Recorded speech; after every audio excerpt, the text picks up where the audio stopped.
Major support for Do the Math has been provided by Chevron, the Kern County Superintendent of Schools, Edison International, Valley Strong Credit Union, California Resources Corporation, Bakersfield West Rotary Stroop Family Foundation, Panama Buena Vista Union School District, Bakersfield City School District, Kern High School District, and AC Electric Company, with additional production assistance provided by these supporters of education in Kern County and throughout the state of California.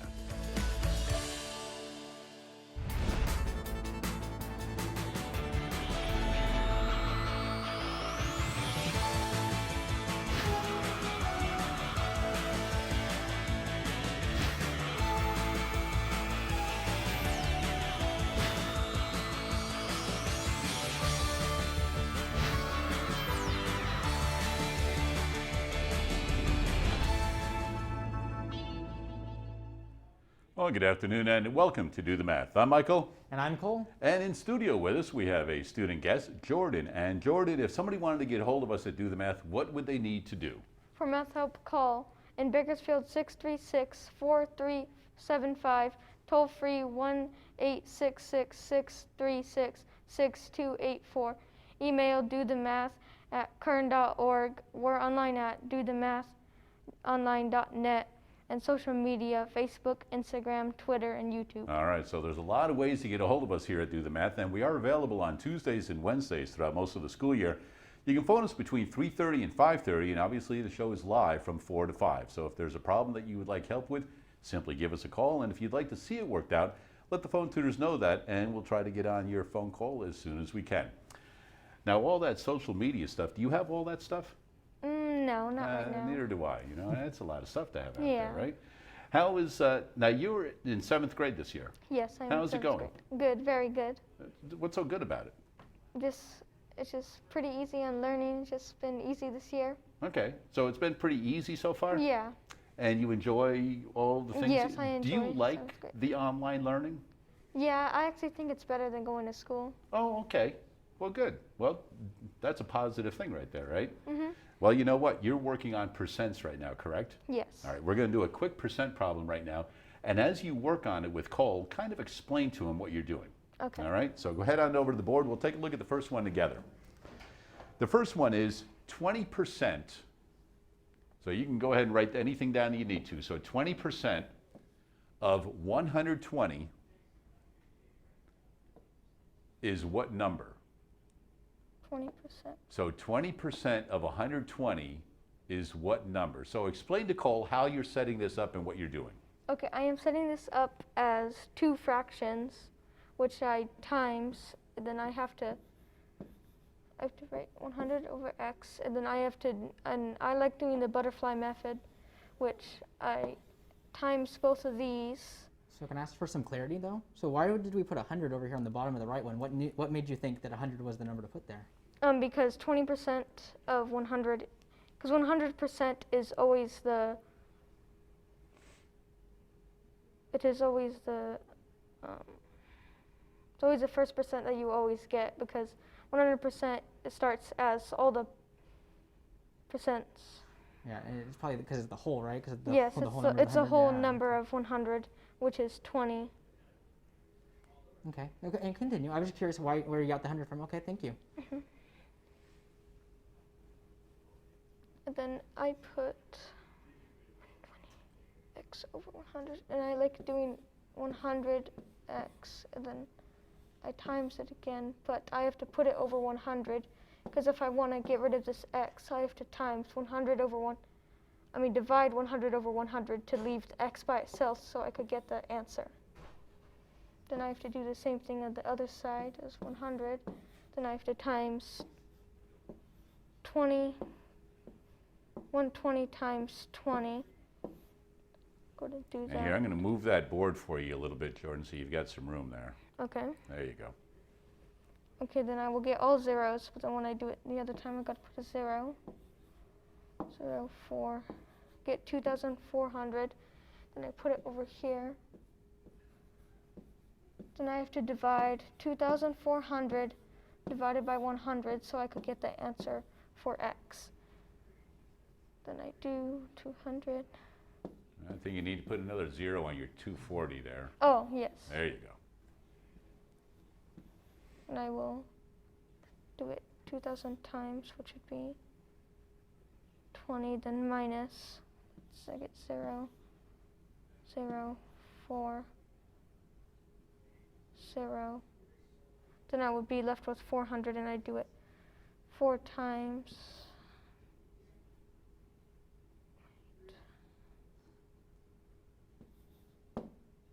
So you had said that on your first number here, whenever you had the minus 2,000, you said that was 20 times. How would I represent that? So it looks like you might have forgotten to put something across at the top there for yourself. Here. Wait.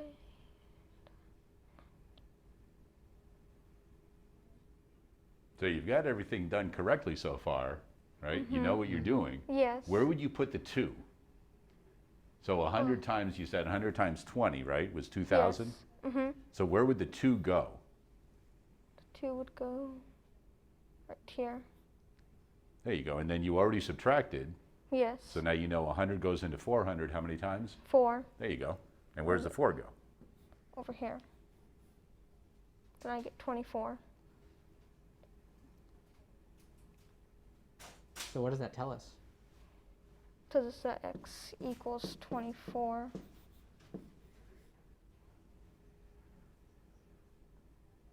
So does that make sense? Let's take a look at the problem again one more time. So it says 20% of 120 is what number? So if we start with 120, we're definitely going to want a number smaller than that, right? Yes. And we only want 20% of 120. Now here's another way you can think about it mentally, all right? Do you know what 10% of a number is? Yes, 10% of any number is you move the decimal over once. Right, so let's say we had 10% of 120, what would that be?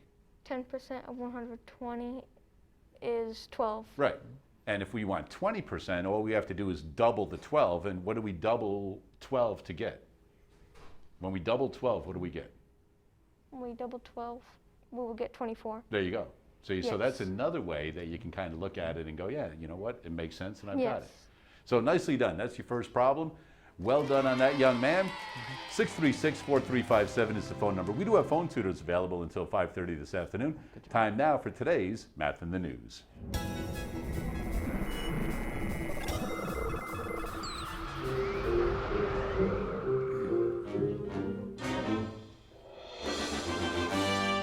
All right, in the studio today, we have the pleasure of welcoming Jasmine Ochoa from, okay, so make sure I get the name of the place right. The Kern County Public Health Department? Right, it's Kern County Public Health Services Department. Health Services Department, there you go, a little longer than I thought it was going to be, all right? So why don't you explain to everybody, first of all, what that entity is, and then kind of your role with them. Right, so the Public Health Department promotes different healthy lifestyles and behaviors, and those topics can range from nutrition, what goes into your daily diet, car seat safety, tobacco education, oral health, so just a range of different healthy behaviors as well as diseases. Okay, and your role with the department? I am the senior health educator.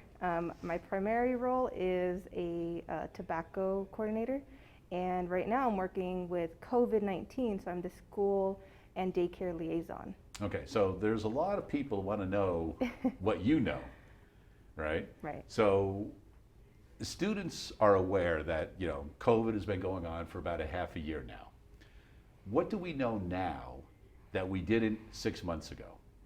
Right, so the data is always ongoing. We know now some of the preventative measures early on that wasn't really clear, and now we know, washing your hands is really important, the distancing of 6 feet, the face coverings as a protective measure.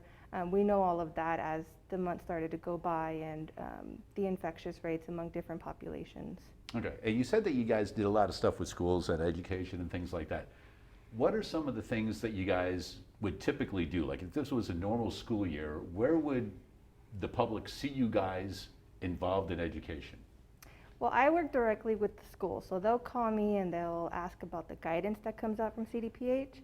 So we really wouldn't go on campus, but we provide education in different platforms. So we've done it on Zoom calls, we've done it in different webinars, phone calls, things like that. Okay. Students are well aware now because we see Jordan, he knows how to wear his mask, he knows about washing his hands all the time, social distancing, things like that, having to do distance learning. Traditional flu season is coming up. Right. Is there anything that a child or an adult can do differently or in addition to help prevent the flu along with preventing the COVID virus? COVID-19, right. So in addition to all the measures we're taking now, so that's washing your hands for at least 20 seconds, the 6-foot distancing, wearing your face coverings, you want to consider the flu vaccine. And flu vaccine is recommended for anyone 6 months or older. So now that flu season is picking up, we highly encourage those individuals, whether they're children or parents, to seek the flu vaccine this year. Okay. And there's a lot of places somebody can go and get the flu vaccine. Definitely. Now, I know that some students are thinking, well, I know all that stuff, and I know that I can't go to school, but I know that people are able to go other places out in the public. So what is the difference between, let's say, a school and a store? Right. Any store, I guess. So a grocery store, you would go in, you'd know what you're going to buy, you'd grab it and go. You're moving quickly within the store. In comparison to a school, in the school you'd go for at least 8 hours a day. You're within your classroom for a couple of hours. So the proximity you are with someone else could be within 6 feet, and the duration is really the important piece. If you're longer than 15 minutes, then that increases your chances of being a contact, whereas in the store, everyone's quickly moving.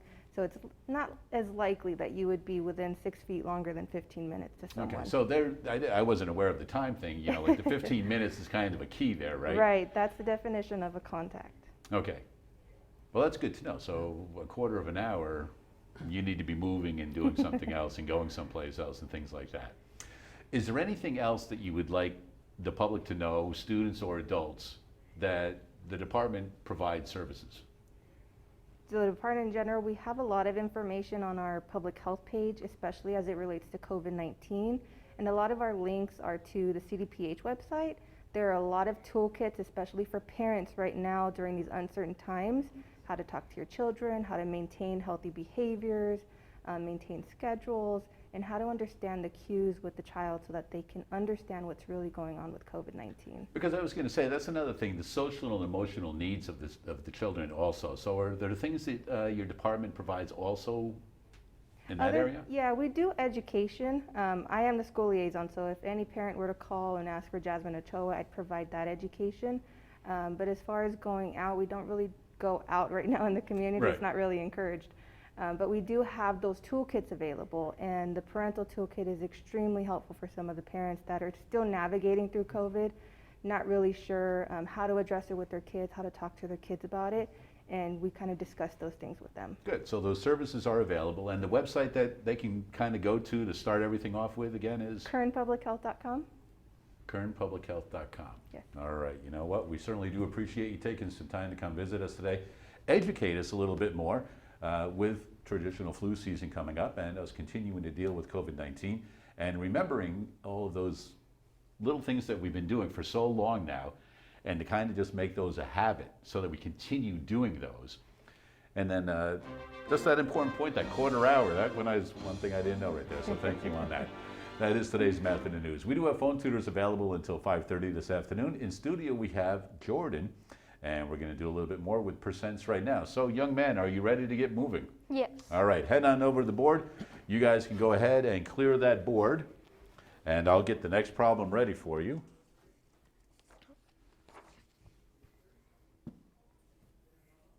It's amazing how fast they are. Good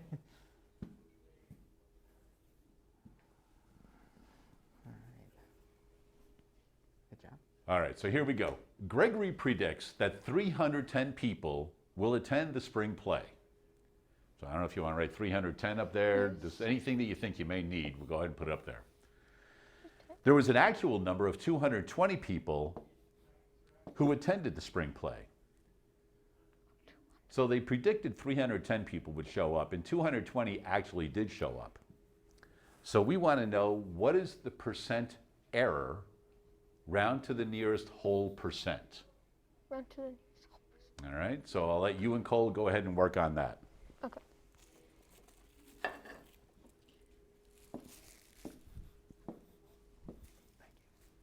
Sure. Can you kind of talk us through what you're thinking here as you're starting? I am thinking of trying to minus 310 over 220 so I could get the difference between what he estimated to the actual people that came. Okay.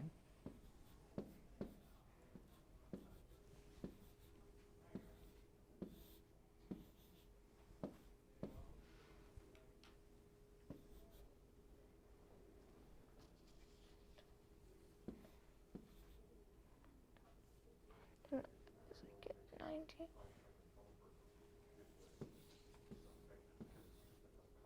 90. Over 220.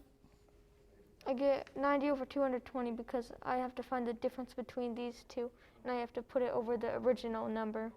Okay. Then I do 220 divided by 90. Then So you wrote that out right, but can we just stop and kind of pause for a second there? You said 220 divided by 90, but what is that really?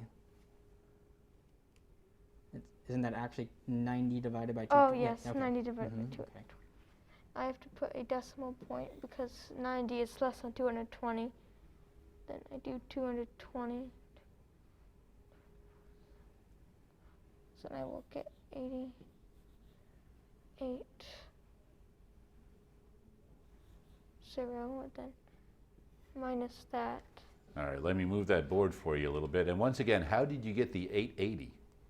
I did 220 times 4 because I realized that 90.0 is bigger than 220. So where does your 4 need to go? My 4 needs to go right here, but I have to make sure to put the decimal point. Then I do that.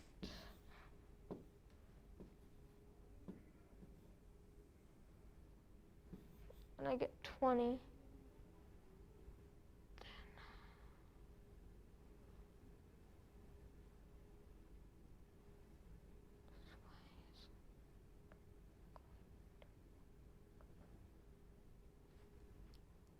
So what are you thinking? What could we do? Because now we want to know how many times can 220 go into 20?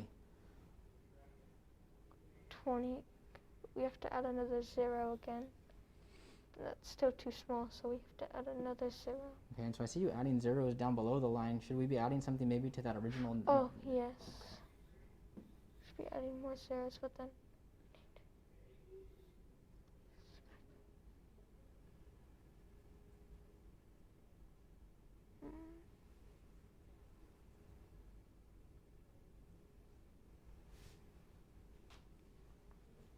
So one thing, don't forget, because when you had 220 didn't go into 200.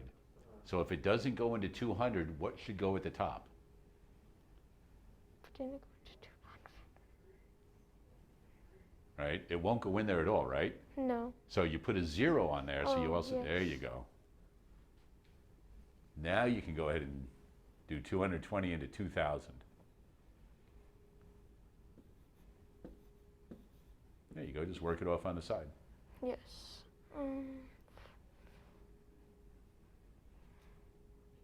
Try 5.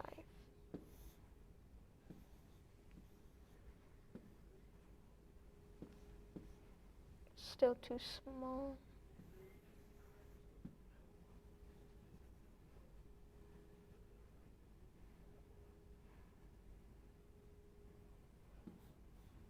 So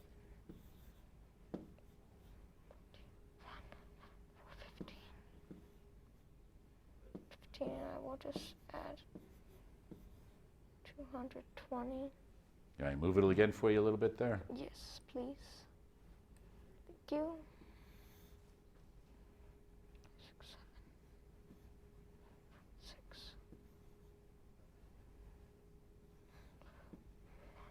You think you can get closer? Yes, I can.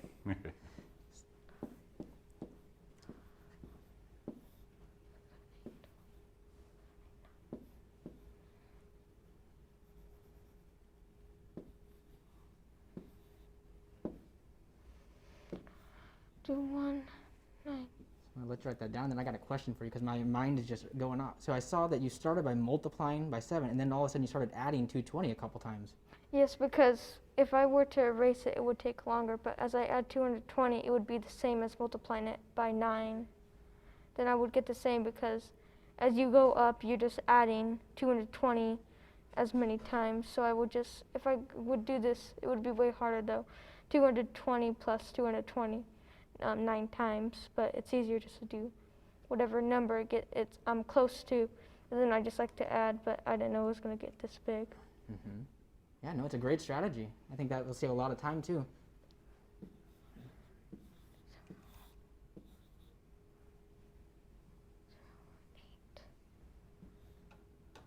But then I have to get rid of that for a 9. Give that a 10, 2, comes a 1 point. All right, so what did we just discover? 0. Discovered that it's just going to keep going on. But you got a new digit here, right? How many Yes. times did 220 go into 2,000? 9 times. 9 times. So where can we represent that? By putting a 9 up there. Right, and I think that our question asked us to the hundreds, correct, Mike? To the nearest whole percent. To the nearest whole percent. Okay. So, are we done, or do we need to keep going? What do you think? I think we're done. Okay, and why do you think that? Because we have 3 numbers and 8% is only 2. Then we would have to do, since this is a decimal, then we would move it over 2 decimal places, but then we have to do the 9, so this equals to 41%. Good. Great. I am very glad that you took that 40.9 and turned that into 41% and saw that that was the whole number. Because sometimes students work a little quickly and they don't realize they need to round and then round to the Yes. nearest whole number. Because if you put 40% up there, Then it Is- would be off by 1%. yeah, you're off by 1% and you can't be off by 1%. So that was a nice job that you did right there. Nicely done. And for your good work so far on percent problems, you've got yourself a meal courtesy of our friends at Grillenberger. So congratulations on that. Just a reminder, we do have phone tutors available until 5:30 most Tuesdays and Wednesdays throughout the regular school year. We got a special guest coming in soon to join Jordan here in a little bit. We'll be back with more right after this. Here we are taking another look at the sweet side of science. We're at Nestle Ice Cream in Bakersfield. With me today, I've got Kelsey with us. We're going to go in and check it out, but first we need to meet Jared, food technologist at Nestle. How are you today? I'm doing well. Thanks for coming, guys. Hey, you know what? We're looking forward to this. Maybe we can sample a little something at the end. We ready to go take a look? Let's go do it. All right, let's go.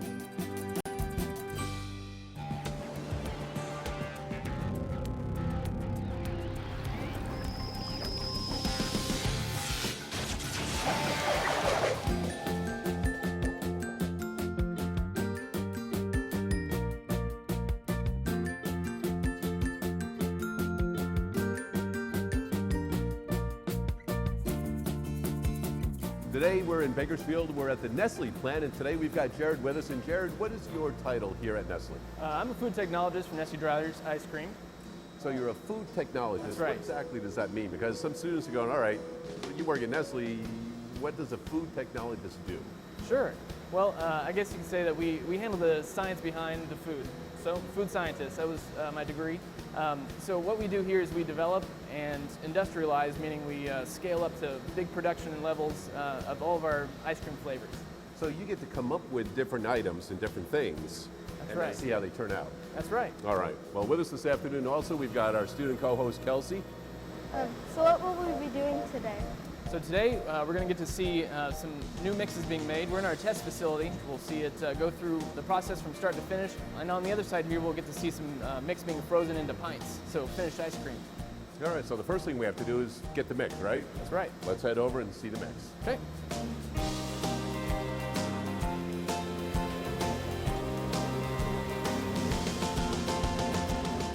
So what are the ingredients that are used in most of your batches? The main component is dairy, so different components of the raw milk. In the mix that we're making today, it's a dairy-based mix, so we'll use cream and condensed milk, We'll add some sugar in, and then a few different stabilizers to make a full-fat ice cream at the end. And what role do the stabilizers play?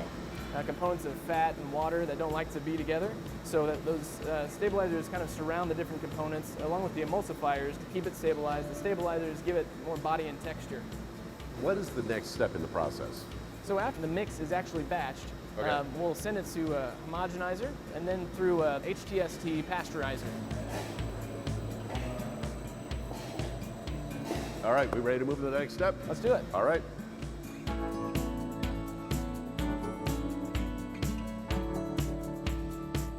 So we're at the flavor vats, and what's inside of here? So this is where we pull the mix in. As you see down here, there are some agitators, so these propellers down here. Once the mix is pulled in, those spin so nothing settles out. So we need to keep it under agitation so it continually mixes and stays homogeneous. So I can show you the mix that we just saw get batched is in one of our tanks here, right here. Nice and smooth. So you see just a little bit of foaming, and you get that little air incorporation when it's pumped over, but it looks good here because there's not a thick layer of foam on the top. So the foaming is just that air from going from one container to the next over? That's right. That's all that is? Yep. We'll keep the mix here for a certain period of time. Could be, depending on the application, could be as short as 2 hours up to 6 hours or overnight even to age the mix. Now a lot goes on during the aging process to set up the mix for freezing. Well, if we follow this one through all the way, we don't want to do the overnight one, so we'll go for the 2 hour one. What do you think, Kels? All right. Sounds good.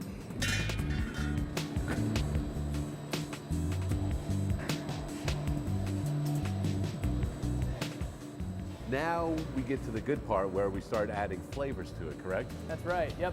What we do is we know how much we have, how much mix we have, and so we add the flavor at a certain percentage that we've already tested out. So now when before we freeze the mix, we add in the flavors. So we've got some already weighed out here. We'll pour it right in and under agitation so it gets blended properly. Give it some time to mix in well. Richard, this is vanilla, right? Caramel. Oh, caramel. This is the caramel flavor put in. Yep. So we turn up the speed of the agitator to make sure it blends in completely before we go to freeze. Was there a certain reason you used stainless steel to make it in?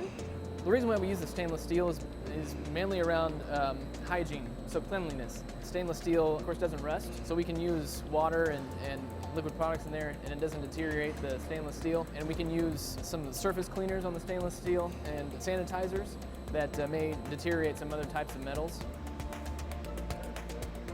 We've got the flavor. And about how long will that stay in there until you go to the next step?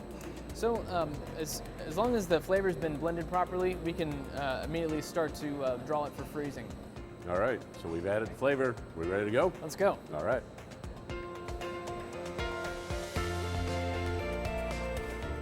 Yep, after flavoring the mix, next thing is freezing it. So as you see behind us here, we'll run it through one of our freezers. What we're running today is, of course, the mix that we saw with some caramel flavor.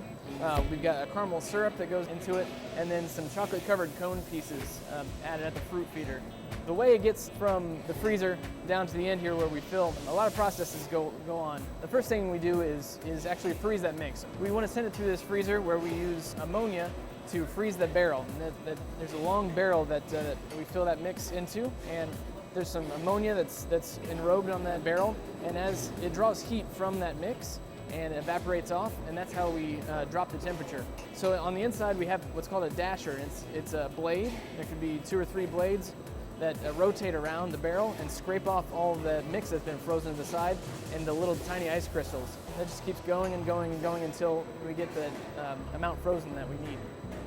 And you were mentioning a little bit about some of the ingredients that are going in here right now. So, Kelsey, you want to hold your hands out right there and we'll take a little look. And what exactly is going into this right now? Yep, so this is what we're going to dispense through our fruit feeder. These are chocolate-covered cone pieces. We want our cones to stay crispy in the ice cream. So we want to cover it in a fat coating to provide a water barrier. So they don't get soggy, so they'll stay a little crispy in the ice cream at the end.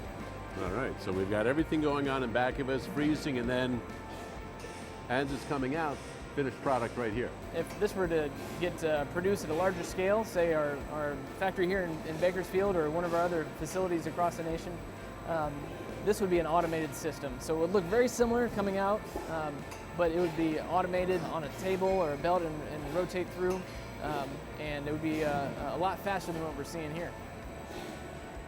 Now, these guys are manually doing this packaging. Are they also going to partake in some of the sampling while it's going on? We want to do one more thing before we actually taste it out of here, is run some samples through our micro lab to make sure that the finished product is safe to eat. It hasn't been contaminated throughout the production process. So we don't, not only do we do that here, but we do that in our production facilities before we ship out any product. All right, well, you know what? I know that we've got these pieces right here. We can That's right. sample that right now, but what do you say we head over to the lab and sample the whole product? Sounds great. All right, let's head over.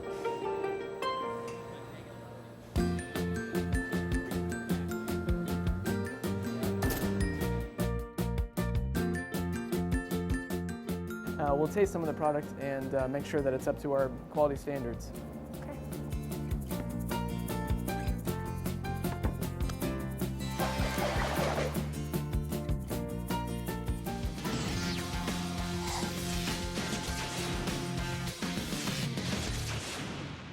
I can tell you right now, the only thing better than science is the sweeter side of science, and that certainly was an enjoyable trip that we had out there.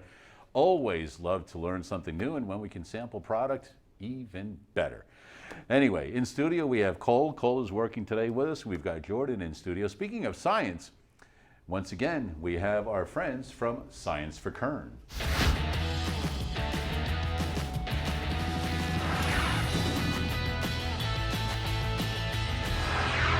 And Science for Kern is run by the Kern County Superintendent of Schools office. And with us today is Michelle. Michelle, how are things today? Things are really great, Mike. Good. Now, I know that the past couple of years you've been going out to schools and providing a lot of science education for students with hands-on activities. How are you guys dealing with things this year? Well, honestly, it's been a bit of a challenge keeping hands-on learning going with our Kern County students, but we have figured out a way. What we've done at Science for Kern this year is we've taken our traditional 10 units and we've retrofitted them for distance learning. And so all the teachers in Kern County now can check out the Science for Kern units, but instead of the units being packed to service small groups of 4 in the classroom, we've now packed the kits so that we have actual individual baggies for each of the students in the classroom to come pick up at school and then take home and do the science activities at home along with the teachers virtually. And we have one of those activities for you today. Good. Well, you've got Jordan right there, so we'll let you guys go to it. All right, Jordan, are you ready? Yes. All right, so are you ready to talk about electricity? Yes. Do you have any experience with electricity yet? Yeah, I think I got shocked before when I pulled out an outlet. You got shocked in an outlet. So how did that happen? I think it was like too much power that I was using in the outlet and I just unplugged it. And so what were you plugging in? I was plugging in a charger for my phone. Okay, and how did it feel? It was just a little light shock. All right. So when we think about electricity and getting shocked and that plug in your house, like the plugs here in the studio as well, we know that there is an electrical current Yes. flowing through the wall and through the cords and powering up all of our really cool things, including cell phones and other things that we use. So if you come on over, we have here on this side of the table some electric equipment and things like batteries. What do you think of batteries for when we think about electricity? It is for powering remotes, anything that we use that needs electricity to run.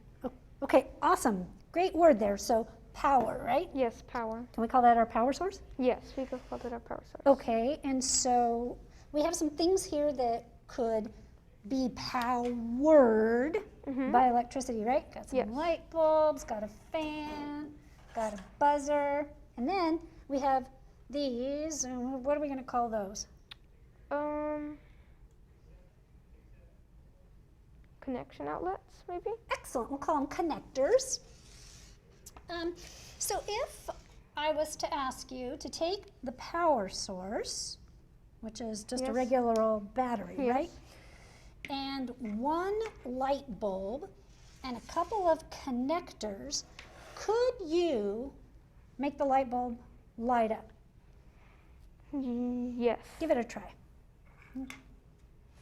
Hook it up and let's see what happens. And squeeze those. Excellent. All right. Awesome. So can you tell us a little bit about why you've chosen what you're thinking in terms of this setup you have going? I'm trying to get these because these are metal and this is metal, so it's going to connect and it's going to, the electric current's going to run through this wire, then it's going to connect to the light bulb and it will light up. Okay. All right. I like the way you're thinking. All right. Let's see what happens. All right. And, whoa! Yay! Yes. Success. All right. So in the science world, we call this an electric circuit. Yes. And circuit is kind of like the word. Can you think of another word that's kind of like circuit? That this kind of looks like? Circuit kind of looks like a Circle. Ah, excellent. So a circuit is like a circle Yes. of electricity, right? Mm-hmm. Can you break the circuit? Yes. Okay, demonstrate. Break the circuit. All right. So do you have any idea then what we call this? So if this is called a closed circuit, okay, break it. It would be called a broken circuit. Excellent, close. This is called an open circuit, right? Mm-hmm. So how come this doesn't work? It doesn't work because it's all running through in a circle and it's trying to power to the battery. But as this gets cut off, the electricity is stuck here and Okay. it cannot go through the circle. So do you think that there might be like electrons pouring out of there right now? Yes. Yeah, look at that, and they're invisible. Science is amazing. All right, so this is some pretty sophisticated equipment that we've been playing with. So let's Yes. show the folks at home what we've been playing with that teachers can check out from Science for Kern. And if we demonstrate here quickly, our Make It Home flashlight. So we're gonna turn our flashlight on. Let's see if we can get it to turn on. Let's flip the switches, right? Flip the switch for us. See if we can get the flashlight to come on. All right, remember we were talking about this one that's kind of old and having trouble getting this one to come on and complete the circuit. Get that one on there. Is it gonna go? Well, let's make one of our own that does light up. So let's take so tell us again, we were talking before we went on camera, what do we have here? A copper. This is copper, and copper is made of what? A kind of metal, right? Yes. And so we've already put our copper tape, right, on both sides. So what do we still need to do? We need to attach the light and we need to put more copper. Okay, so let's take our light bulb off there, and I'll hold, and you can stick it on there. Here, let's use the smaller piece here. You got that one? Try to. Here, you take one off and I'll take off the other. And I'll stick my side on. And hopefully we'll have some success here with completing our circuit, right? Yay. Oh dear, got mine twisted. Did you have more success? I think so. All right. Stick it on there. Yeah, way to go. Nice. All right, so do we have the metal from the light bulb all wrapped up in the metal of the copper tape No. on both sides? It's got it on here. Do we have a, I'm gonna make sure we're completing our circuit there, right? All right, how about over here? Do we have contact with Yes, we all do. metal all the way around? All right, you wanna do the honors? Yes. See if you can light it up. Let's see what happens. All right, let's complete our circuit.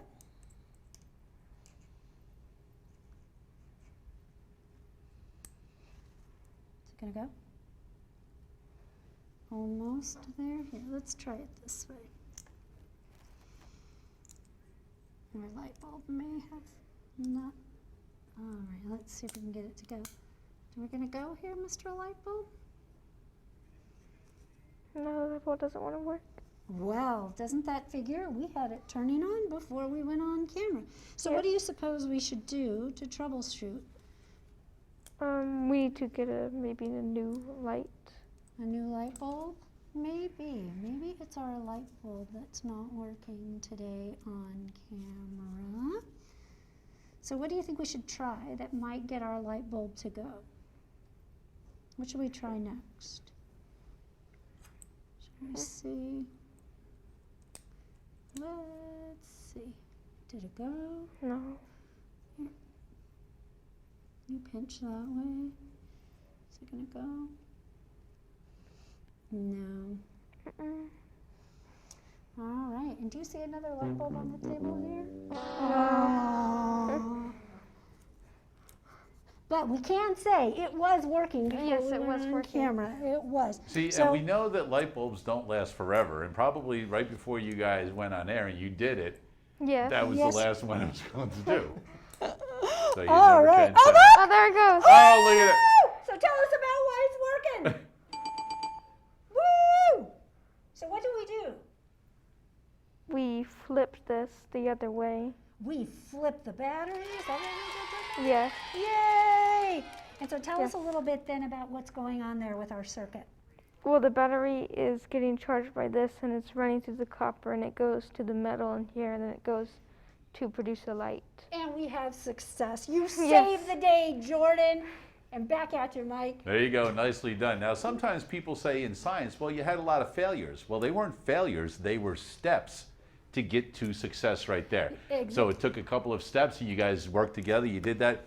Very nice. Michelle, one more time, if parents or educators need some of these items that you're available to have them use, where do they need to go to? They're going to go to scienceforkern.org, and the reservation system is listed there for the teachers in Kern County. And for those teachers that are interested, we are still delivering our materials in the Science for Kern van, and the teachers can have the equipment for about 4 to 6 weeks. And we're still picking up equipment. It comes with teachers' manuals. We're good to go. There you go. Nicely done. Nice to see you guys doing a little bit with electricity and the circuits today that you were working with. Hey, we'll be back with more right after this.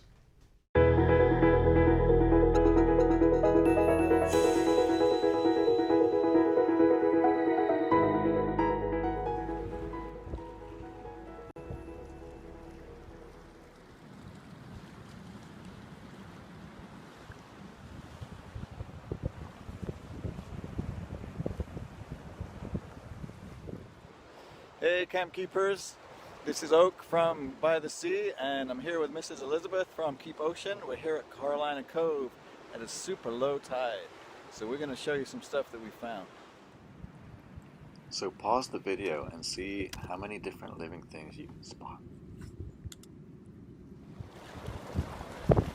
Hey, so we've been finding a lot of these ochre stars down here at Carolina Cove over by the mussel beds over there.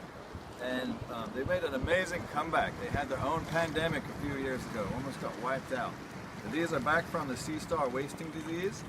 And look at, here's some evidence that they've been munching down on the mussels here. So here's one actually stuck in there. So they'll pull them apart like this, and their stomach will come right out inside the shell and eat the poor old mussel right from the inside out. I'm going to bring it up closer so you can see the little tube feet. Here they are, check it out right here. So there's the little tube feet that will attach to the mussel.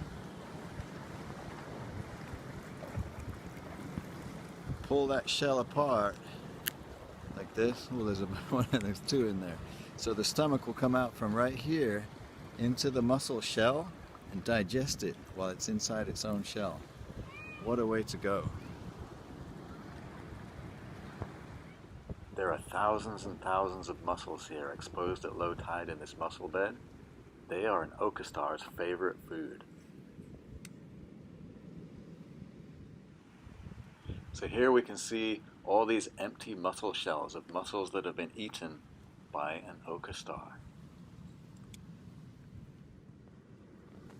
Just a few years ago, it was very rare to find even one of these ochre stars. Now today, as we tour this tide pool, you can see they've made an amazing recovery, and we can find dozens of them throughout.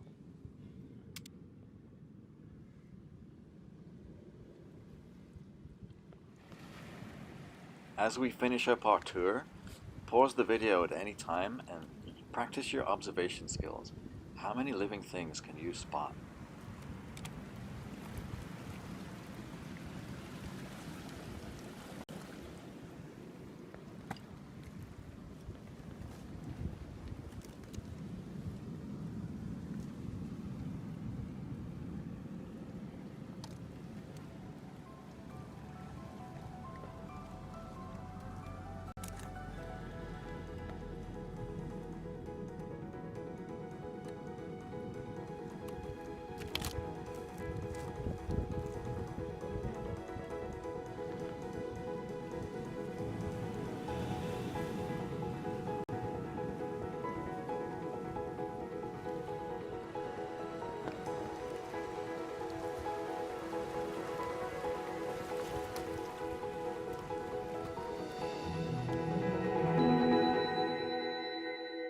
And there we go, a little more science with our friends from Camp Keep over on the Central Coast.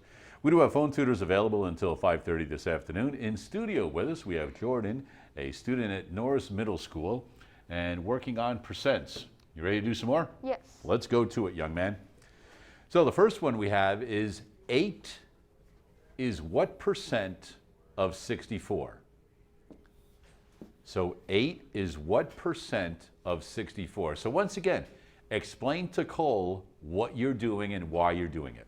Okay, I am doing 8 over 64 because I like to think of it as this is of, and this is, but really it is, this is a part, and this is a whole, and then is of is the whole, then is a part, then it says 8 is what percent of 64, so I'm going to have 8 over 64.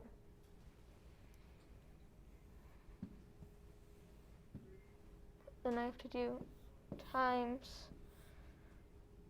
of what percent, so we have to find what percent, so I'm going to put 8x because we don't know the percent yet. Then I have to put it over 100 because 100 is the starting number of all the percents. So I'm going to pause you just for a second, Jordan, because I think I might have caught this in the last one as well. You keep putting a times there in the middle there, but should that maybe be an equal sign? Oh, yes. Equal sign. Thank you. And then we will do, I like doing the butterfly method, which There you go. So I like your butterfly method with cross, multiply, and divide. You know how to use a calculator, correct? Yes. Use the calculator on this one to save yourself a little bit of time. Okay. Well, first I should put 64, because anything is x, then we have to just put it right there, 64x. We have to divide it by 64 because we have to get the x by itself to get what percent we need. Very good. Then we do equal, and we have to do 8 times 100, which would be 800 over 64. Then we do 64 divided by, So you're doing 64 divided by, what is your? 800. So are you typing that one in the calculator right though? Is it 64 divided by 800 or No, it's 800 divided by. Okay.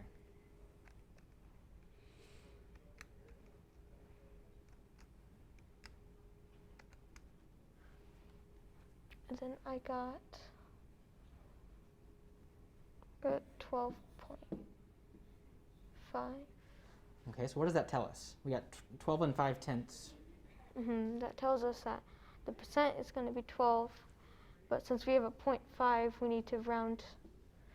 We should have round the 2 to 13%. So I'm gonna. So I love how you rounded there, but did the question ask us to round? No, it did not. So I think we leave it as 12.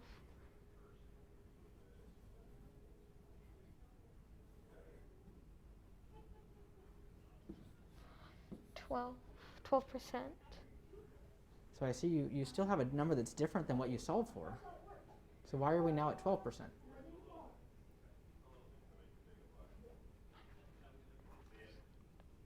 So can there be a 0.5%?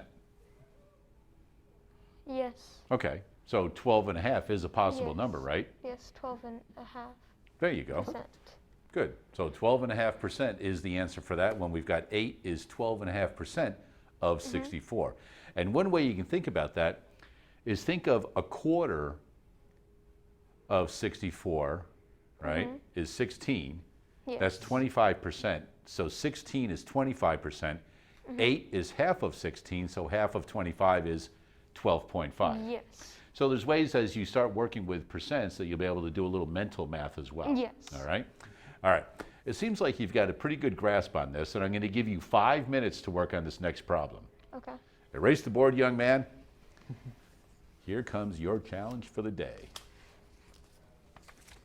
And I'm going to, so that we can only see the problem here, let's try this. All right. All the jelly beans in Mac's cup are red, yellow, or orange. So if you want to just put R, Y, and O up there for red, yellow, and orange.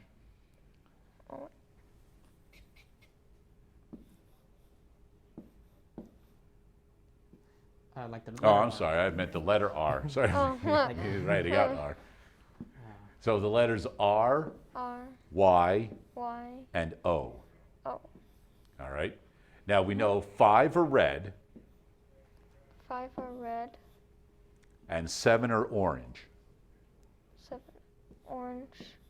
If 2/3 are yellow, so over yellow you can write 2/3. 2/3 of 2/3. All right. The question says how many are there in the cup? So we know there's 5 and 7, but we need to figure out what that other number is to get the total number of jelly beans in the cup. So you and Cole discuss it, see what you want to do. So what are your initial thoughts? What are you thinking we can try? I think we could do 7 plus 5 because it's asking for the total. Okay.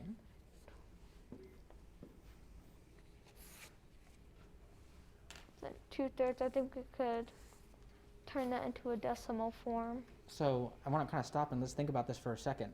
Okay. Imagine the whole cup, right? Yes. If 2/3 of them are yellow, then what's left over for red and orange?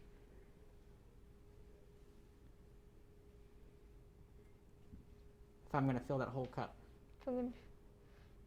Here's an easy way to think about it. Make a circle. Draw a big circle. Cut it into 3 pieces. Oh, you got 4 pieces there. Oh. Take out one of them. Yeah, just erase it. Yeah, there you go. That's the easiest way. Yeah. All right. Now, each piece of that is 1/3, correct? Yes. Okay. So take the information you have and fill it in. So you know 2/3 are yellow, yes. right? There you go. We have 2/3. And so what is in that last piece? What does that represent? 1/3. Okay, it represents a third. And so what colors are in that last piece there? Orange Okay, orange and red. So orange and red represent that last piece? Okay. So what does that tell us?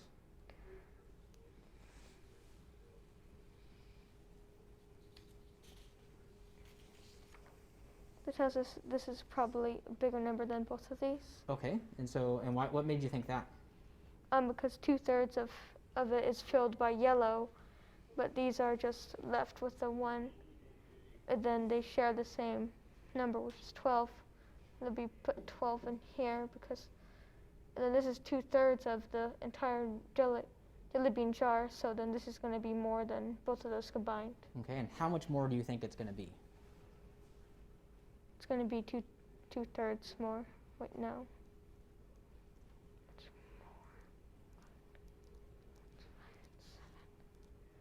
So how many times bigger is 2/3 than 1/3? How many times is 2/3 and 1/3? It is 1/3 bigger. It's 1/3 bigger, right? Or Yes. maybe double? Yes, double. So now that you know that 1/3 is 12, what do you think the rest of that circle would represent? What number? Oh, both of these combined? Mm-hmm. It'd be 24. Okay, and why were you thinking that? Talk us through it. Because right here, when each of these are 1/3, and this is 1/3 of it, then it's 12. Then we would have to do 12, 12, and 12. Since this one, they're all cut off, but then these two are filled by yellow, so 12 plus 12 is 24. Perfect. And if I asked you, well, how many total jelly beans are in that cup, how many would there be?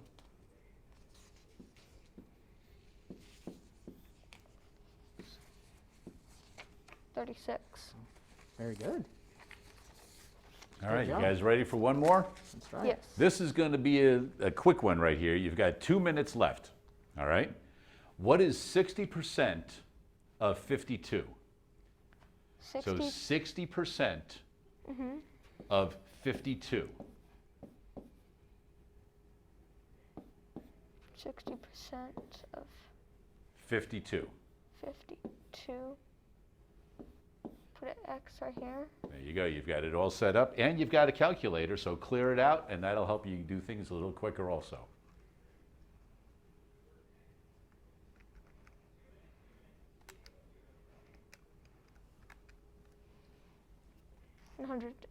Is 100x. So I have to put it over 100 so I could get the x by itself.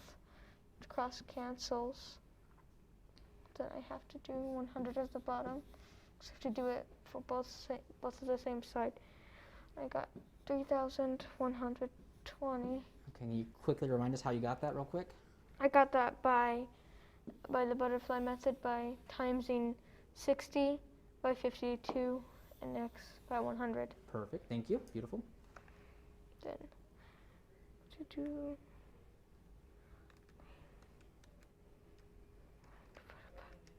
then I have to do 3,120 divided by 100, which equals 31.2. Then I have to do, that would convert into 31.2 for the is. There you go. That's it, right? There you go. Yes. Does that make sense? Right? Because you wanted 60% of 52. Right? So you wanted a number less than 52. Did you come up Yes. with something less than 52? Yes, I did. Okay. Now think about 50. What's half of 50? Half of 50 is 25. So you need a number a little bigger than 25. Did you get that? Yes, I did. There you go. So you can logically reason that you probably have the correct answer.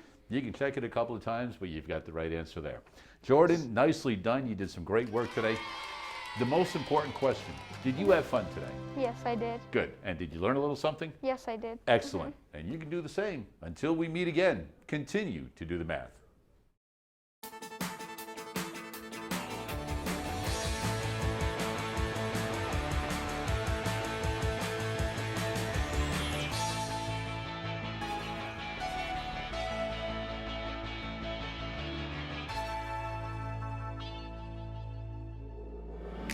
Major support for Do the Math has been provided by Chevron, the Kern County Superintendent of Schools, Edison International, Valley Strong Credit Union, California Resources Corporation, Bakersfield West Rotary Stroop Family Foundation, Panama Buena Vista Union School District, Bakersfield City School District, Kern High School District, and AC Electric Company, with additional production assistance provided by these supporters of education in Kern County and throughout the state of California.